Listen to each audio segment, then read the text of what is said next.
տեսել ենք չոր պայմաններում անցնելու, բնականաբար շատ ավելի բարդանում է այս եղանակին։ Դժվար անցանելի է բոլոր տրանսան ու ասենք տրամադրությունը պետք է լավ լինի, որ կարողանաս հաղթահարել այդ դժվարությունները։ Ցանկություն, նպատակ չկա մարդ աշխարհում, որ չվախենա, բոլորս է վախենում ենք։ Ես էլ էի վախենում, բայց վախի հաղթահարում ամենակարևորը դա է։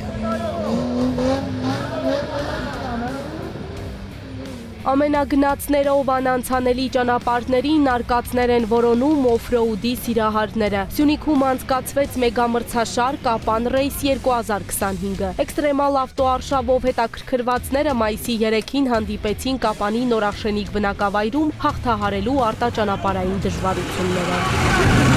Միշտ չի, որ լավ պատրաստված մեքենան լավ վարորդով հաջողության է հասնում, շատ մեծ նշանակություն ունի բախտ Աստվածը։ Շատ խիստ կանոնակարգ ունենք արդեն մասնակիցներ, որոնք ինչ պատճառներով չհետևելով դիսկվալիֆիկացիա եղան եւ այլն, բայց քանի որ սա բավականին լուրջ մրցում է եւ վտանգավոր նաեւ կանոնակարգին հետևելը շատ կարեւոր է, որպեսզի ապահովենք բոլորի անվտանգությունը, թե մասնակիցների եւ թե դիտորդների։ Վտանգավոր մրցուղի, վախ, ադրենալին, հաղթանակներ, ինչու ոչ պարտություններ։ Առանց մուտքավճարի միջազգային ձևաչափով մրցաշարում պայքարի էին դուրս եկել 40 ամենագնացներ ստանդարտ սպորտ էքստրիմ դասակարգերում։ Վերասարքավորված հայտնի ամենագնացները հաղթահարեցին դժվարանցանելի երթուղիներ, որպեսզի ադրենալինի սուր զգացողություններ պարգևեն էքստրիմի սիրահարներին։ Ուրախ եմ, որ Կապանում անցկացում, քանի որ ես միշտ պլյուս 700 կիլոմետր ավել քշում եմ, որպեսզի մասնակցեմ, դա իմ գնալ գալն է։ Իմ դասակարգը սպորտն է, բայց ես միշտ, եթե ավտոն չի ջարդվում, նաև մրցում եմ իմ մեքենայից հզոր մեքենաների հետ ու հաջողության դեպքում ադրենալինը կրկնապատկվում է, որ ինքը փոքր իր վիճակով կարողանում է մրցել մեծ ավտոների հետ։ Քշել եմ ստանդարտ դաս, դժգոհ չենք, մի խոսքով ադրենալինը բարձր, կուզենայինք շատ անգամ կրկնվեր Ղափանում, որ լրիվ մասնակցենք։ Ավտոդրայվի միակ կին վարորդը Գոհար Տեր-Անտոնյանն էր։ Գեղեցիկ սեռի ներկայացուցիչ լինելը նմանատիպ մրցաշարերին մասնակցելուն չի խանգարում։ Ավտոմոբիլային ֆեդերացիայի անդամի համար կանոնները նույնն են, զգացողությունները ևս։ Որ ասում են կարևորը մասնակցությունն է, այդ խոսքը չեմ սիրում, որտեղ բոլորս էլ եկել ենք հաղթենք։ Բայց ես ինձ մի քիչ վատ կզգամ, որ այսքան պրոֆեսիոնալ տղաների մեջ ես հաղթեմ։ Ես արդեն հաղթած եմ, որ մենակ միակ կինը ես եմ, որ կարողացա այս դժվարությունները անցնեմ։ Ես համարում եմ, ես հաղթել եմ։ G-Profi սպրինտ տեսակի մրցաշարում ուժերը չափելու էին եկել նաև հարևան Իրանից ու Վրաստանից։ Արտաճանապարհային մարզաձևի հանդեպ սերն է, որ Գյորգիին հեռավոր Վրաստանից բերել է Կապան։ Ընտանիքով մասնակցեցին օֆրոուդին, ինչու ոչ հաղթանակի համար։ Էքստրիմ դասակարգում հասցրեց երկրորդ տեղ զբաղեցնել։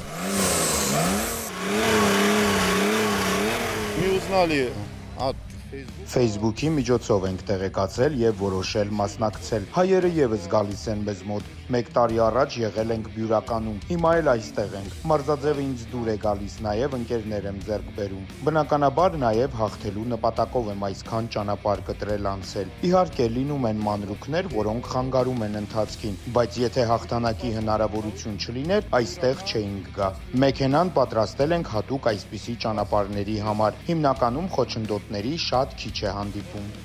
Արտաճանապարհային պայմաններում երթևեկող ամենագնացների ավտոարշավում երկրպագուների պակաս չէր զգացվում։ Փոխված, ուժեղացված, տարբերվող ու հզորացված մեքենաները հասցրին տարատեսակ վնասվածքներ ստանալ։ Դե իսկ Ծաղկաձորում աչքի ընկած Արծվանիկի հայտնի գազ 69-ն այս անգամ էլ սպորտ դասում էր առաջինը։ Շտուրմանը ես էի ստանդարտում,